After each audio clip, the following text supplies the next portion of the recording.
Herzlich willkommen, liebe dentale Community, wer auch immer oder wo auch immer ihr uns zuschaut, auf unserem Dental TV YouTube-Kanal neu. Also ganz am Anfang muss man ja immer sagen, hey, subscribe to our channel, ganz wichtig. Wir haben eine wachsende Community auf YouTube, neben Instagram, LinkedIn, YouTube, der Kanal. Ja, ich hatte andere Ideen, aber jetzt sind wir auf YouTube und es freut mich mega, den Cyrus Alamuti, einen Kollegen aus Deutschland mit persisch-polnischen Wurzeln, wie er mir gesagt hat. Er wird sich nachher selber noch vorstellen, dabei zu haben, um ein spannendes Thema. Heute reden alle über digitale Zahnmedizin, über KI. Vielleicht, Cyrus, ganz kurz eine Einleitung.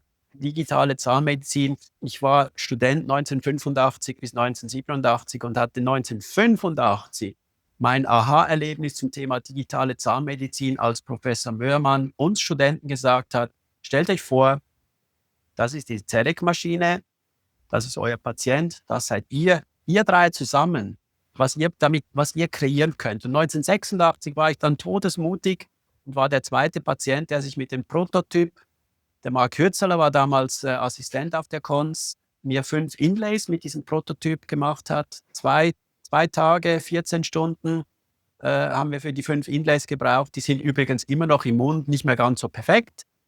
Aber das war für mich so der initiale Zünder. Und wenn jemand heute über digitale Zahnmedizin redet, ich sage, schau mal, hey Junge, das ist schon 40 Jahre alt, das ist nichts Neues, digitale Zahnmedizin. Was heute neu ist, ist KI, wo man jetzt zum Teil ja über KI redet, was früher eine banale Software war. Also jetzt ist plötzlich alles KI und weiß ich was alles. Aber Cyrus, vielleicht eine ganz kurze Einleitung, wer du bist und warum dich die digitale Zahnmedizin oder die KI so sehr oder so stark beschäftigt. Wow, das ist eine große Frage. Ja, erstmal vielen Dank für die Einladung, lieber Alessandro. Wir kennen uns ja schon länger, so ein bisschen über die Social-Media-Kanäle sind wir alle immer ja so ein bisschen in so einer Bubble, die so ein bisschen nach vorne denken und die Spaß dran haben. Ich bin jetzt also auch schon seit 20 Jahren im Zahngeschäft sozusagen. Ich bin selber Zahnarzt, ich bin CEO. Aktuell kümmere ich mich um 3 Läden hier im Kölner Raum, Solingen und Brauweiler mit fast 30 Zahnärzten. Und habe selber auch angefangen, sehr in so 'ner Art Boutiquepraxis sehr viel High-End-Ästhetik zu machen, kenne also die ganzen analogen Schritte sehr, sehr gut. Aber wie es so natürlich immer und das ist auch schön, ich mag ja, dass Entwicklung passiert und du hast grade selber gesagt: „Mein Gott, das gibt's seit 40 Jahren.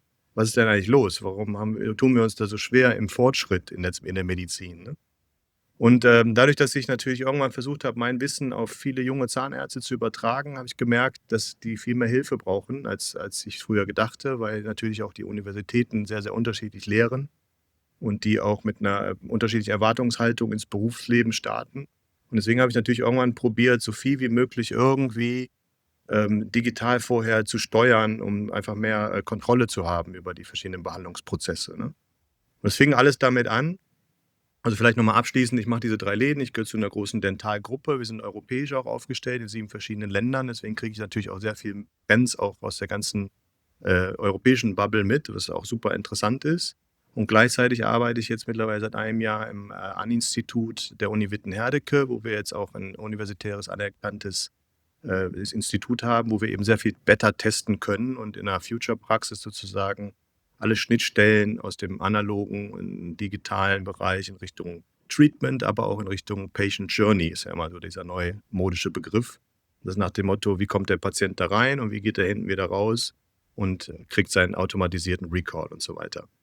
Das alles entwickelte sich daraus, dass wir, wie wir es wissen, das wird wahrscheinlich auch bei euch in der Schweiz ähnlich sein, einen großen Mangel haben, Fachkräftemangel haben. Und man sich natürlich überlegen muss: „Was mache ich denn, wenn plötzlich meine Rezeption nicht besetzt ist, wenn ich plötzlich, keinen Springer mehr habe in der Implantat-OP, der mir, und Sterilsachen bringt, ähm, keiner mehr abrechnen kann richtig oder es auch gar nicht mehr richtig gelernt hat“ und. Also, es war eine ganze Kette von Dingen, die mich total interessiert hat, was man da so machen kann. Und, da bin ich jetzt im Prinzip ich bin auch seit 6 Jahren komplett digital in meinen Praxen. Deswegen ist es immer so lustig, wenn ich eingeladen werde, als Referent über die Zukunft zu reden, wo ich mir dann immer selber denke: „Das mache ich ja schon seit Jahren. Ist ja gar kein Zukunftsthema sozusagen“, ne? Okay. Ja, Du sagst, okay, wir sind seit 6 Jahren komplett digital. ja. Ähm, etwas, was mich wirklich über die letzten 40 Jahre immer brennend interessiert hat, ist, Ja. was ist aus deiner Sicht, also ich habe Ja. meine Ideen, aber ich möchte es von Klar. dir hören, Sehr gut. was ist der größte Bremsklotz, Ja. der verhindert, Ja. dass wir wirklich mehr uns digitalisieren? Also, was siehst und hörst du? Ja. Was ist der größte Hemmschuh, Absolut. der die junge Generation, hier reden wir nicht mal von den Alten, reden wir Ja. von der jungen Generation, weil Ja. auf die müssen wir uns konzentrieren. Was die Total. Alten machen, ist eigentlich egal. Ja. Die sollen, also wenn sie sich nicht mehr ändern wollen, dann lassen wir sie Absolut. sich nicht mehr ändern. Ja. Aber die Jungen, was ist da der größte Hemmklotz, der Ja. die Digitalisierung oder die Voranschreitung blockiert oder behindert, Ja. aus deiner Sicht? Du, das kann ich dir sehr einfach und schnell beantworten. Das ist tatsächlich die universitäre Ausbildung, weil wir reden immer davon, dass da die Digital Natives kommen. Das ist tatsächlich die Generation, die mit iPad, iPhone aufgewachsen ist. Aber wenn du dir anguckst, wie in den Universitäten gelehrt wird, ist es immer noch sehr, sehr analog. Das heißt, die haben da erstmal was gelernt. Danach in Deutschland ist es ja so, dass du 2 Jahre dann deine Assistenzzeit machst. Dann kommst du meistens auch in eine Praxis, die komplett analog gearbeitet hat. Und du hast gar nicht die Verbindung dahin und hast gar nicht die Ausbildung, das Know-how.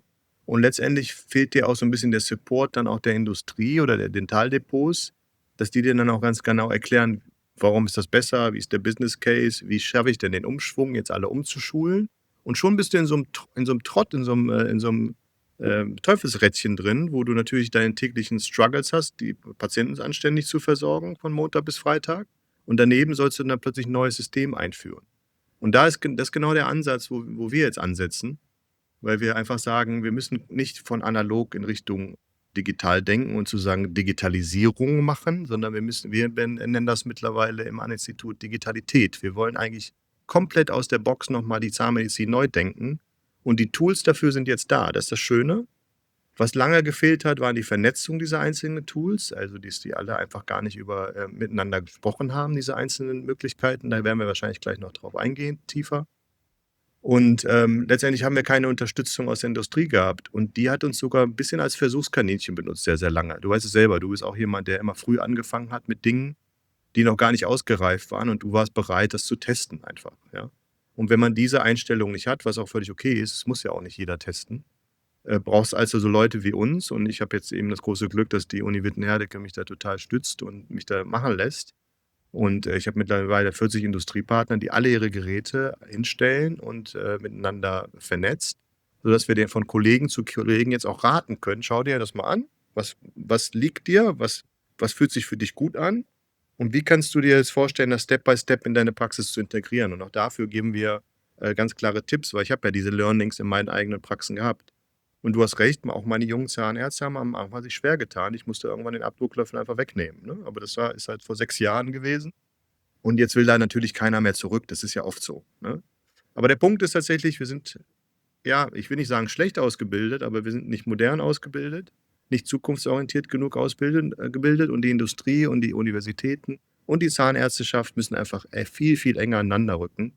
Und das findet Gott sei Dank jetzt statt. Seit bestimmt einem Jahr wird das viel, viel besser alles gerade. Weil die Industrie ist ja eigentlich in den Universitäten präsent. Also ich Ja. meine, vor allem, wenn wir von Industrie reden, natürlich vor allem die Implantatindustrie, die pusht sich ja Klar. sehr stark in alle Unis rein.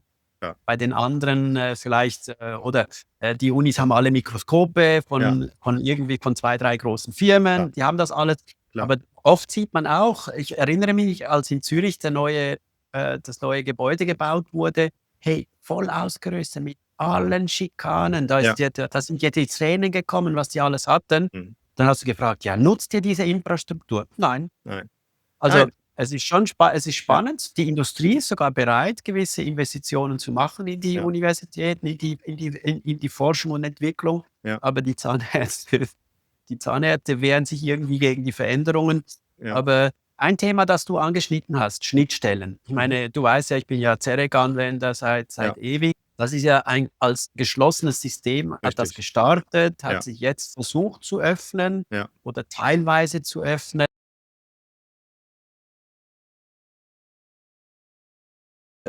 Worauf ich hinaus will, alle großen Anbieter gehen ja jetzt in die Cloud. Ja.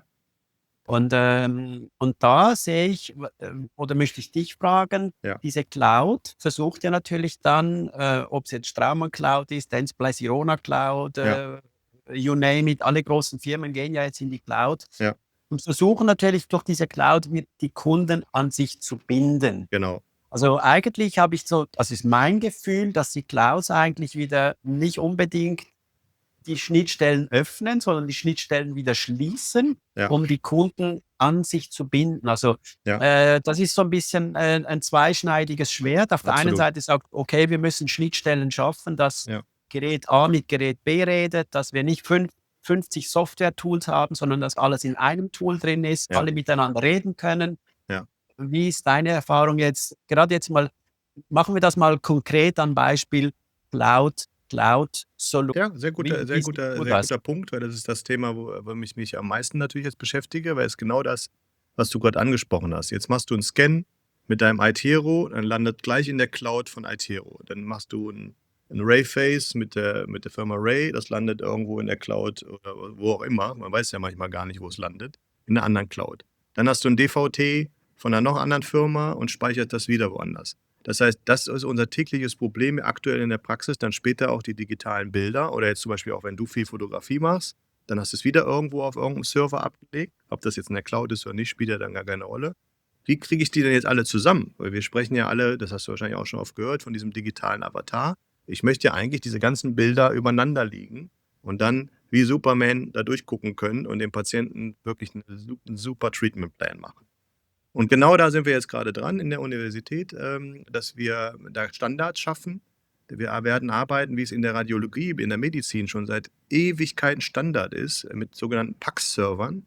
Das ist 'ne Landschaft, wo alle bildgebende Dateien in deiner Praxis auf deinem Server landen und von dort aus entscheidest du, auf welche Cloud du die packst und im besten Fall ist es deine eigene, ne? Weil da gibt's natürlich mittlerweile Serverfarmen auf der ganzen Welt, die dir als Zahnarzt dann gehören, 'n gewisser Space. Und da sammelst du alle deine Daten, völlig unabhängig von der Industrie. Und das wird definitiv auch der Trend werden, wenn man sich so 'n bisschen anguckt. Ich rede auch viel out of the box mit Leuten, die zum Beispiel bei ServiceNow oder bei CRM, großen CRM-Ketten arbeiten, die mir erklären, wie das eigentlich funktioniert in der Wirtschaft, ja, wie eigentlich Cloud und Serverlandschaften aufgebaut werden und wie altbacken wir da immer sind als Zahnis, ne? Und tatsächlich haben uns da sogar die Mediziner überholt. Traurigerweise, wir waren eigentlich immer so 'n bisschen fortschrittlicher. Und, ja, und dafür gibt's jetzt Lösungen. Wir haben dafür, ganz, ganz viele Softwarehersteller an einen Tisch gesetzt, alle sehr, sehr viele Start-ups. Ich habe fast 2 Jahre lang alle Start-ups gescannt auf dem Markt und die wichtigen und die oder sagen wir mal die, länger Bestand haben werden und auch bereit sind, zusammenzuarbeiten, die haben wir zusammengesetzt und gesagt: „Ihr müsst uns 'ne Landschaft schaffen, damit wir als Zahnarzt das Gefühl haben, wir sind in einem System.“ Ich mache immer das Beispiel Apple. Ich habe dann mein iPhone und dann entscheide ich, welche Apps ich da drauf haben will und welche nicht. Und dann muss das alles so ineinander laufen, dass mein Alltag dadurch vereinfacht wird und nicht erschwert wird, ne? Und, ich hoffe, das hat so 'n bisschen deine Frage geklärt. Ja, ja, aber im Prinzip geht meine Frage ein bisschen weiter. Ich Ja. finde, weil Cloud Mhm.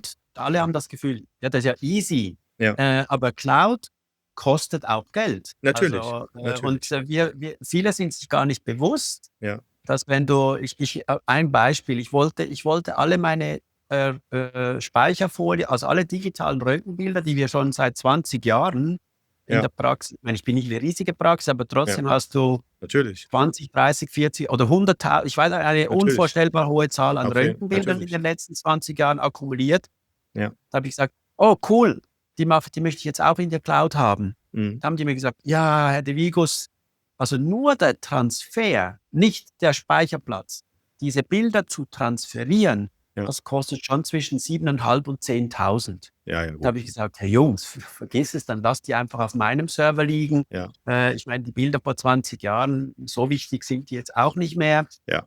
Aber da kommen schon auch versteckte Kosten auf Ja. uns zu, Ja. vor allem. Aber wir können ja nicht ganz, die großen Anbieter ausschalten, Ja. beziehungsweise wenn du jetzt ein Röntgengerät von Dentsply Sirona hast, das in der Cloud dann das in dem DS Core arbeitet, Ja. dann kann ich ja sagen: „Okay, es lädt die automatisch da hoch.“ Ja. dann musst du dann das Bild runterladen und in deine eigene Cloud transferieren und dort Ne, löschen. nein. Und Aber im Moment ist noch so, dass es irgendwo bei denen gespeichert wird. Und wenn du es nicht in einem bestimmten Zeitfenster runterlädst, ist es auch weg. Und du hast aber die Pflicht, es aufzubewahren, ne? Das heißt, da muss man wirklich die Kollegen jetzt ganz gut schulen. Deswegen, ich will jetzt hier nicht ständig nur Werbung machen, aber wir machen 'n eigenes Curriculum genau dafür, für digitale Zahnmedizin aktuell. Da kann man sogar 'n Master machen. Wir bilden die Zahnarzthelferin aus, damit die genau das lernt, diese Datenarchivierung, ne? Ich meine, du kennst das von der Fotografie ohne Ende. Da kommen ja auch mal echt viele Gigabyte zusammen. Irgendeiner muss so 'n bisschen, das Verständnis haben, wie archiviere ich das denn alles für den Chef, damit der auch jederzeit drankommt. Und dann kannst du als Luxus dir natürlich irgendwann gönnen und sagen: „Ja, ich möchte aber auch, wenn ich irgendwo im Urlaub bin, auf meine Daten zugreifen können.“ Und dann ist es in der Cloud tatsächlich sicherer, als wenn du es auf deinem Pack-Server in der Praxis hast, weil die sind mehr angreifbar von über Cyberkriminalität als so 'n hochgesicherter, Cloud, Security-Raum. Der ist schon wirklich bestens. Also, das ist so 'n bisschen Geschmackssache und deswegen ist es halt einfach nur fair, zu dem Kollegen zu sagen: „Pass auf, was bist du für 'n Typ? Wie viel machst du denn überhaupt Digitalisierung? Was brauchst du? Was ist dein Behandlungsspektrum? Und ich stelle dir 'n Paket zusammen, das gut zu dir passt und was wir auch ohne jahrelanges Onboarding bei dir in die Praxis reinkommen, sodass dein Alltag sich vereinfacht.“ Weil du kennst es selber manchmal, da werden Scans gemacht, dann wird über 'n USB-Stick, das ans Labor übertragen. Das heißt, 'n Labor fährt trotzdem noch mit seinem Wagen rum, holt er sich nicht mehr die Modelle ab, dann holt man sich deine USB-Sticks ab, ja? Das darf natürlich nicht mehr sein. Und das ist schade, aber wir waren ja bei diesem Teufelskreis, wenn du einmal so eingegroovt bist, na ja, hat ja immer geklappt. Da kommt halt immer der Bernd und holt den USB-Stick ab.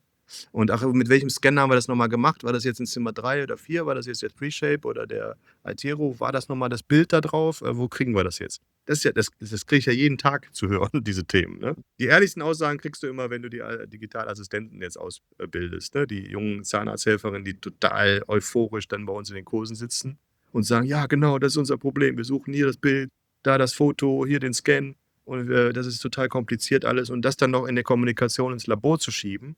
Und auch dafür haben wir Lösungen einfach entwickelt, die jetzt einfach, funktionieren. Das ist, die beste Zeit, die du jetzt haben kannst. Sowohl in dieser Patient Journey gibt es einen runden Kreis, noch nicht 100%, weil wir noch alte PM-Systeme, das sind unsere Praxis Softwaresysteme, Praxismanagementsysteme.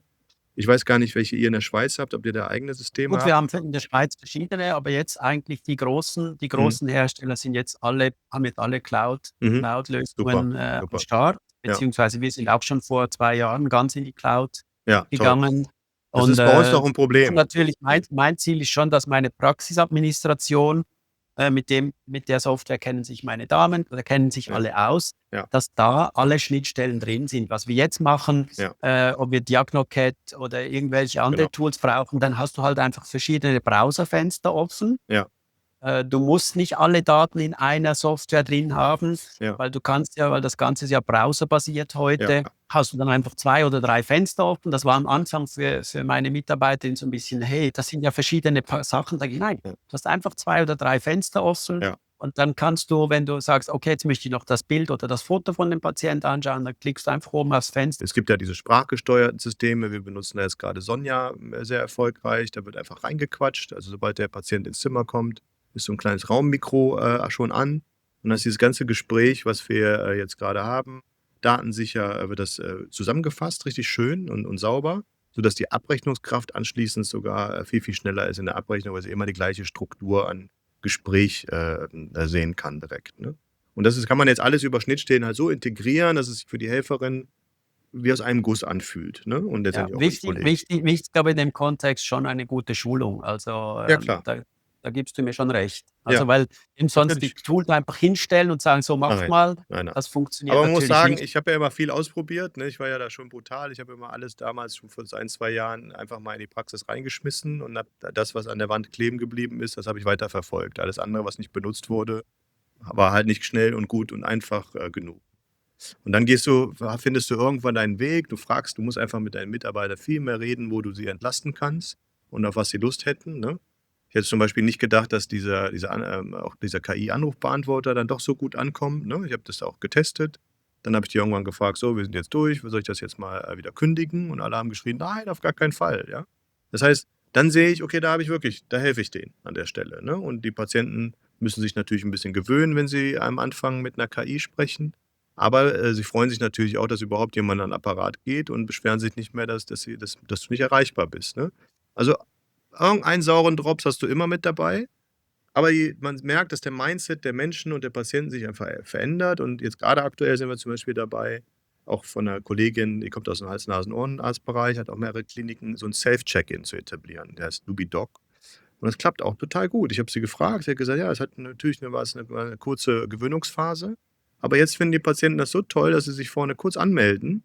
Sie kriegen über QR-Code sogar eine sogenannte Wartezeitprognose. Das fand ich so cool, ja. Du sitzt dann da als Patient und dann steht da: „Ja, Patient, der ist gerade irgendwie ein komplizierter Fall.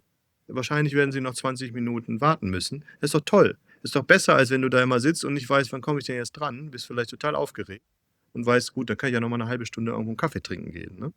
Also, sowas finde ich, das ist ein toller Service in beide Richtungen, weil natürlich habe ich mal eine Rezeptionistin, die plötzlich krank ist oder irgendjemand wird plötzlich schwanger. Dann weiß ich aber, dass mein Betrieb weiterläuft im gleichen Servicecharakter sozusagen, ne? Und Ja, diese vielleicht du hast Ängste nehme ja, ich gerade den Kollegen, deswegen werde ich eben auch viel eingeladen zu Symposien und so weiter, weil ich einfach sage: „Guck mal, ich probiere das ja alles. Ich habe eine Landpraxis, ich habe eine Großstadtpraxis und ich habe so 'ne Speckgürtelpraxis, teilweise klein, teilweise sehr groß. Das heißt, ich habe total unterschiedliche Anforderungen an Patientenklientel und es funktioniert aber überall, wenn du 'n bisschen Fingerspitzengefühl einfach entwickelst, wann du was wie einsetzt und natürlich nicht alles auf einmal, ne? gut, am Schluss eine Zahnarztpraxis oder Arztpraxis, lebt von, ich sage es mal, vom Kopf, von der Führung. Das siehst du Ja, auch, dass zum Beispiel in den Strukturen von DSOs, also von diesen ja, großen Ketten, ja, am Schluss muss doch an jedem Standort muss 'n Chef da sein, ja, der den Laden im Griff hat. Du kannst nicht absolut. sagen, da arbeiten 4 Zahnärzte, 10 Nein, Helferinnen, bla bla, und dann nein, lassen wir die einfach machen, sondern es braucht Führungsstrukturen, es braucht abs Identifikationsfiguren. absolut, Also absolut. das ist schon ganz entscheidend, Ja, aber das kann auch ich ja, auch das, in weil Zukunft. wenn ich die ganze Zeit von mir rede, das soll gar nicht so klingen. Das geht nur im Team, ne? Also, sowohl alles, was ich, digital, entwickelt habe in der ganzen Behandlungsreise, die hat nur mit unserem Labor geklappt, weil die so, dahinter waren. Ich habe 'n ganz tollen Zahntechnikermeister, der sich so da reingehängt hat, der hat sein ganzes Team begeistert. Die saßen langs manchmal freiwillig samstags, sonntags da, um Dinge auszuprobieren, weil sie so viel Spaß dran hatten. Also, ohne diese Leute funktioniert gar nichts. Ich kann die nur, motivieren. Der Rest muss oft von denen kommen. Und in den Praxen, so wie du das auch sagst, wir haben 'n sehr, sehr langes Onboarding. Bei uns werden fast bis 10 bis 11 Monate die Leute wirklich intensiv ausgebildet, vom Mikroskop bis zur Digitalisierung, bis zur digitalen Implantologie, komplett guided. Da habe ich in jeder einzelnen Praxis habe ich 'ne zahnärztliche Leitung aus den guten Zahnärzten, etabliert und die haben den Laden im Griff, ne? Also, das sind ganz junge Zahnärztinnen meistens und, die machen das toll und leben das in demselben Spirit weiter sozusagen, ne? Und ich komme natürlich dann immer regelmäßig so und sehr gerne vorbei, habe auch natürlich immer noch alte Patienten, die ich immer wieder behandle. Und die buchen mich manchmal noch dazu bei komplizierteren Sachen, die sie noch nicht so gut beherrschen oder wo sie 'n bisschen unsicher sind. Und dann, machen wir das weiter zusammen, ne? Also, du hast schon recht, das Herz darf nicht verloren gehen. Und das haben, glaube ich, die DSOs und NVZs auch jetzt alle verstanden, ne? Ich bin ja in einem und das ist allen klar, dass uns, Team, Menschlichkeit, Herzblut, das darf man nicht nehmen bei aller Betriebswirtschaftlichkeit. Wobei eine Betriebswirtschaftlichkeit hast du auch in der Einzelpraxis. Also, wir sind leider haben wir es in der Uni nicht gelernt, aber am Ende des Tages haben wir ein Unternehmen zu führen und da muss man sich halt immer zwischendurch auch mal ein bisschen kümmern und auf die Zahlen schauen und gerade bei großen Investitionen darf man nicht einfach emotional sagen: „Das kaufe ich mir jetzt mal“, wenn man es nicht ein bisschen durchgerechnet hat, ne? Weil sonst, hängst du wieder länger an der Strippe, ne? Lass uns noch kurz, du hast das schon ein bisschen angetönt, das Thema KI. Ja, KI in der Zahnmedizin, KI ja, alle reden über ChatGPT und klar. Gemini und wie die Tool Ja, wie sie alle heißen. Auch in der Zahnmedizin, ist KI sicher ein Thema. ja, Vor allem natürlich in der Diagnostik, also Röntgendiagnostik. ja. Ist noch spannend, dass jetzt die Hersteller ihre Softwares, Updates gebracht haben, die eigentlich viel mehr zeigen, als da ist, Mhm. weil sie gemerkt haben: „Hey, eigentlich ist das 'n cooles Marketinginstrument.“ Klar. Ähm, besser, also meine DHs haben mir gesagt: „Ja, aber Chef, die Software hat jetzt gesagt, da ist 'ne Karies.“ Mhm. Jetzt habe ich dem Patienten schon 'n Termin gegeben, um da 'ne Füllung zu machen. Ja. Dann habe ich gesagt, ja, aber lassen Sie uns mal das Röntgenbild nochmal anschauen, mit Ihrer Erfahrung, mit meiner Erfahrung. Ich sehe jetzt da keine Karies. Und Mhm. es scheint mir, dass in dieser Situation die KI etwas gezeigt hat, was nicht vorhanden ist. Ja. Oder hat eine Füllung, die vorhanden war, eine kleine Füllung Ja. als Karies angezeigt, etc. Aber spannend, dass da irgendwie der da dran geschraubt wurde Mhm. bei Mhm. allen Mhm. Tools. Ja. Und kommt da schon so ein Side-Kommentar so nach dem Motto, ja, du musst ja als Arzt oder als Zahnarzt das Ganze approven. Die sind Absolut. ja auch ganz clever, Natürlich. dass die Cloud-Lösungen, wenn du zum Beispiel DS-Core nimmst, dann Mhm. poppt immer eine Message auf, dies ist kein Medizinprodukt. Ja. Das ist Ganz eine ganz wichtig. interessante Geschichte. Ja. Die nehmen sich alle total aus der Verantwortung. Also, du Natürlich. kannst nicht als Arzt oder Zahnarzt sagen: „Ja, aber schau mal, das ist deine KI, die mir gesagt hat, da ist ein Loch, ich habe das gebohrt.“ Das ist auch richtig so, Alessandro. Ich sehe das auch wirklich nur so als Co-Autor sozusagen, diese KI, und die, erleichtert mir einige Schritte. Lass uns zum Beispiel, du hast DiagnoCat selber angesprochen. Das ist ja letztendlich das gibt es auch seit 6 Jahren, ist auch vom Kollegen entwickelt worden, das heißt so ein bisschen auch aus Eigeninitiative. Und der hilft mir jetzt schon sofort ganz, ganz schnell, die einzelnen Zähne zu segmentieren, was ich sonst händisch machen müsste. Und bei uns muss das halt auch jeder lernen in der Praxis. Die müssen alle 'n DVT-Schein machen, weil wir jeden Patient auch pathologisch anständig durchscreenen. Und dann habe ich schon mal eine ganz, ganz schnelle, Einzelzahnentscheidung, die ich dem Patienten zeigen kann visuell, weil du einfach eine andere Darstellung hast. Wir zeigen dem Patienten immer irgendwelche grauen Bilder und der kann ja gar nichts erkennen, da kannst du viel erzählen, wie du willst. Also, erstmal ist es eine viel, viel schönere, Kommunikationsebene, die ich da habe. Zweitens macht er Vorschläge, und das auch anders würde ich es auch nicht bewerten, ob die Endo jetzt, insuffizient ist oder nicht. Schau dir das mal an, das könnte sein, dass da 'ne Zyste ist, ja? Und dann guckst du natürlich noch mal mit deinem Expertenwissen da drauf, ne? Und du musst es ja auch absegnen. Das ist ja auch völlig okay so. Aber ich habe halt schon die ganzen Segmente automatisch dahingestellt, schon mal eine grobe, Behandlungsplanung. Der strukturiert mir dann auch entsprechend den Bericht, den ich auch dem Patienten schicken kann. Das hat mich früher ewige Zeit gekostet. Da sind wir jetzt in 5 Minuten durch, ne? Und das ist schon schön, sowas, ne? Oder, auch wie das über was reinzusprechen, und das Ding wird immer schlauer und versteht dich immer mehr und, redet immer mehr so in deinem Gusto. Und jetzt ist es ja auch schon sehr weit, ich habe jetzt gerade die Beta-Version, dass schon die ersten Abrechnungsfunktionen daraus natürlich sich entwickeln. Das und bei euch in der Schweiz viel, viel einfacher als bei uns in Deutschland. Wir haben 'n sehr, sehr kompliziertes, Abrechnungssystem und Konzept. Und, deswegen ist das bei uns eine riesen Ressource, Abrechnungskräfte. Und die gibt's halt eben auch kaum noch, ne? Und deswegen, je mehr ich an Informationen, und Befundungen reingebe, umso schneller und sauberere Abrechnung habe ich da hinten raus, ne? Das ist jetzt noch gar keine KI, weil KI ist ja was Selbstdenkendes, muss man sich ja vorstellen. Das heißt, das, trifft tatsächlich ernsthafte Entscheidungen. Das Einzige, wo ich jetzt sagen würde, das funktioniert schon wirklich gut, weil es auch FDA-approved wird, ist die Radiologie. Da kommen wir wirklich schon sehr, sehr nah an die Wahrheit. Du hast recht, manchmal ist eine Karies, wo du sagen: „Komm, das kriegen wir noch mit Vivadis hin, ne? Da machen wir erst mal noch mal 'ne Prophylaxe, und bevor wir da reinbohren und gucken uns das noch mal an in 'nem halben Jahr.“ Aber es erkennt schon sehr, sehr viel, muss man schon sagen, ne? Also, auch Dinge, die vielleicht sogar übersehen worden wären manchmal, die irgendwo anders im Knochen liegen, die du vielleicht beim ersten Blick aufs DVT nicht erkannt hättest zum Beispiel, ne? Und es geht ja weiter. Je mehr Informationen, je mehr strukturierte Daten wir jetzt einpflegen in diese Systeme, kriegen wir auch irgendwann mal richtige Standards in der Zahnmedizin hin. Das nervt mich ja auch so ein bisschen, dass von Nord nach Süd, von Ost nach West unterschiedliche Lehrmeinungen herrschen. Und irgendwann gibt es aber gewisse Standards. Was passiert, wenn ein Patient reinkommt? Was passiert, wenn er eine Füllung bekommt? Welche Auswahlmöglichkeiten hat er, und. Dass wir da einfach mal eine ganz klare Standardisierung auch in der Zahnmedizin haben, ne? Ich denke, wir für uns haben die, wir machen das schon Ewigkeiten, diese ganze Geschichte, aber wir müssen ja mal überlegen, wie geben wir es weiter an die nächsten Generationen, ne? Auch 'ne Ja. ZE-Planung, ne, zum Beispiel ist für mich, ich merke, dass die jungen Zahnärzte natürlich, woher sollen sie Erfahrung haben, große Fälle zu verstehen, ja? Starke Bruxer mit Kiefergelenkproblematiken, kommen jetzt mit einem fehlenden Zahn, was mache ich jetzt, ja?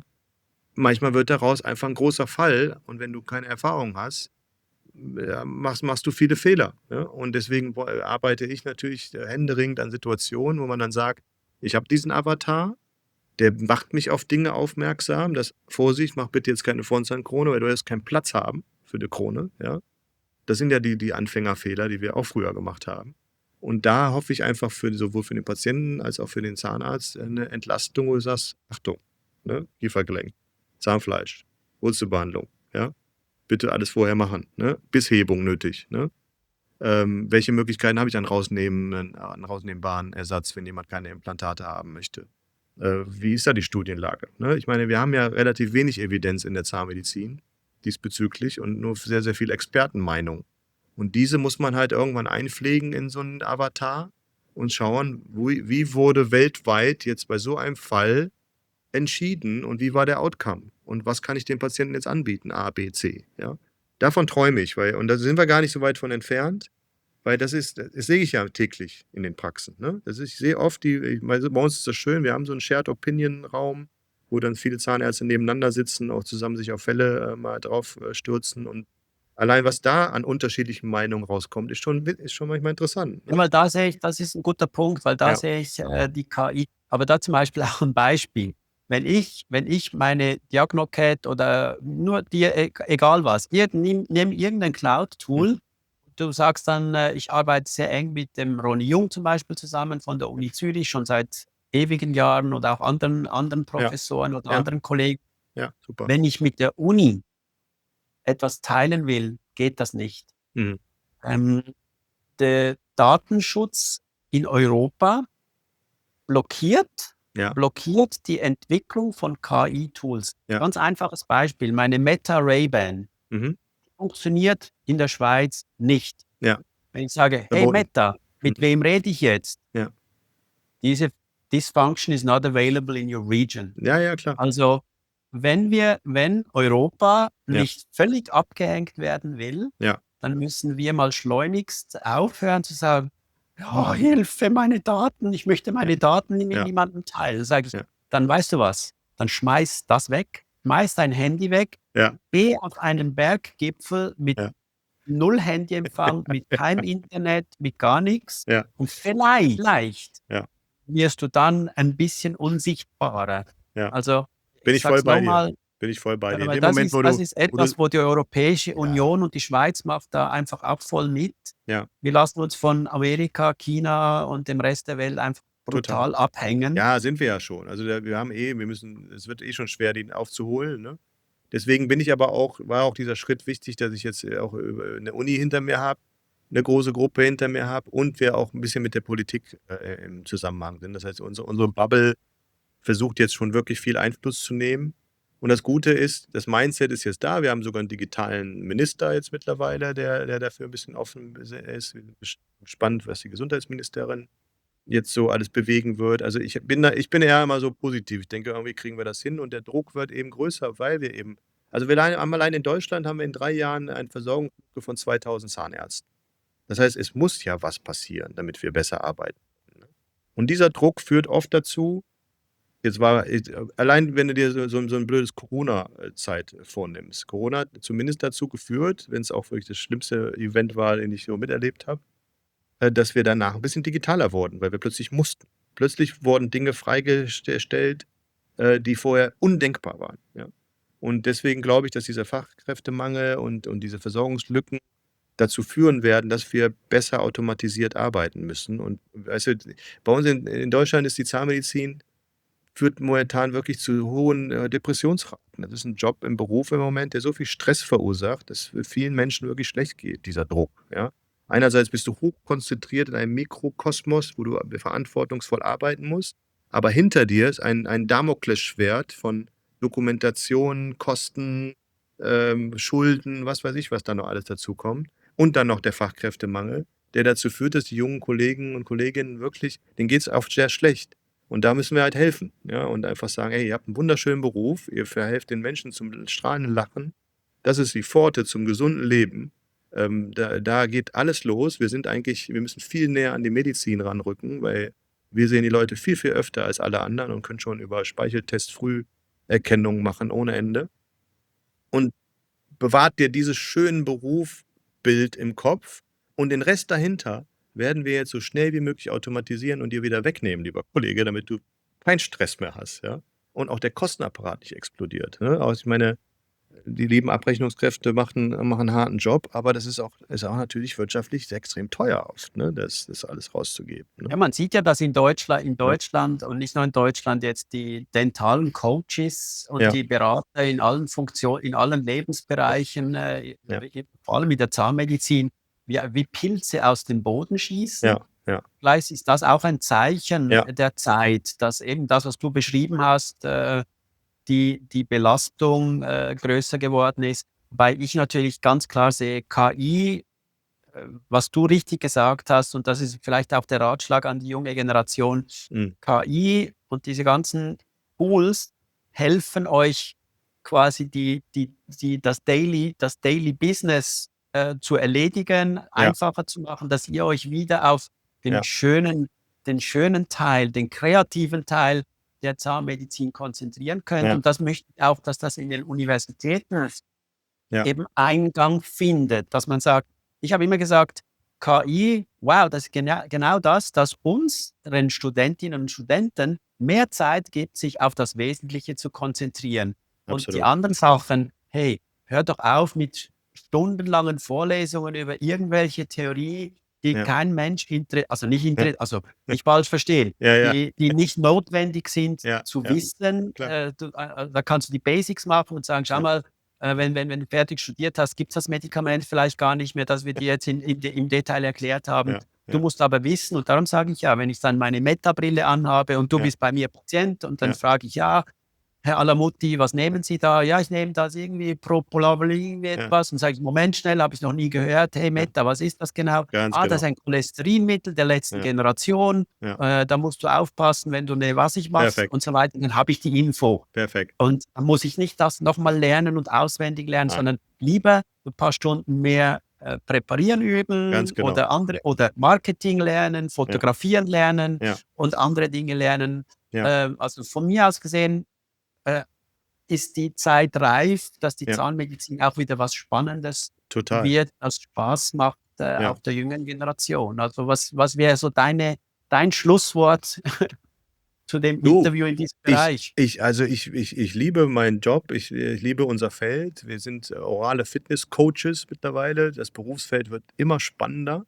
Also vom Treatment Coordinator, ne, das ist ja für die zukünftige Praxismanagerin, wird ja viel coolere Sachen machen, bis zur digitalen Assistenz, die wirklich Teil des Teams ist und selber Avatare herstellt, und bis ins Labor, ist es ein ganz, ganz toller Beruf und ein sehr, sehr wichtiger Beruf. Von daher Kopf hoch, bitte weiter studieren, ne? Und, wir helfen gerne weiter, ne? Also, kommt uns gerne besuchen. Du bist ja sowieso auch eingeladen bei uns, auch den digitalen Fotografiekurs da mit abzubilden, ne?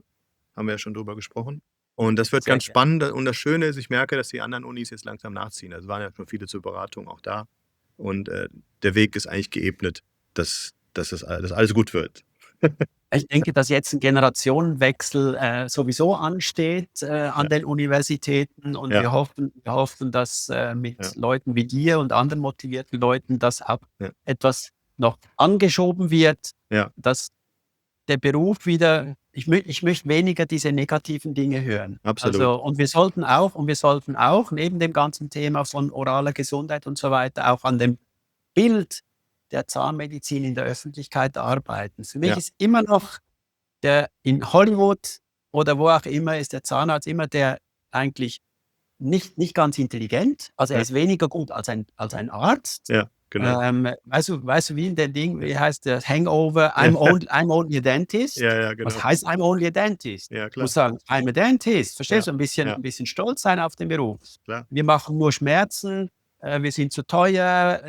Es gibt einfach so viele negative Punkte. Ja, Ich finde, dass dieses verstaubte Bild überhaupt nicht stimmt. ja, Und wir absolut. müssen daran arbeiten und da macht KI, Digitalisierung und Leute wie du Ja, können da sicher helfen, dass wir da wieder ein bisschen positiver an die Sache rangehen. ja, Also, es freut mich auch, mit dir gemeinsam Projekte zu starten oder ja, mitzumachen. Also, ja. ich bin immer dabei, Sehr gut, sozusagen. super, sehr schön.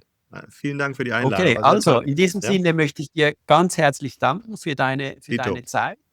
Wenn jemand Ja, mehr Informationen, zu deinen Kursen, deinen Angeboten will, ja, du kannst mir die Links oder die Infos gerne. schicken, die kann ich dann in dem Video Machen wir. in der Beschreibung in der Ja. Beschreibung dann unterbringen. Und wie gesagt, für alle da draußen, vergesst nicht, dem YouTube-Kanal zu folgen. Wir werden Ausschnitte sicher auch auf den anderen sozialen Medien posten. Also Cyrus, herzlichen Dank, wünsche dir ein schönes, erholsames Wochenende und bleib so, wie du bist. Du auch.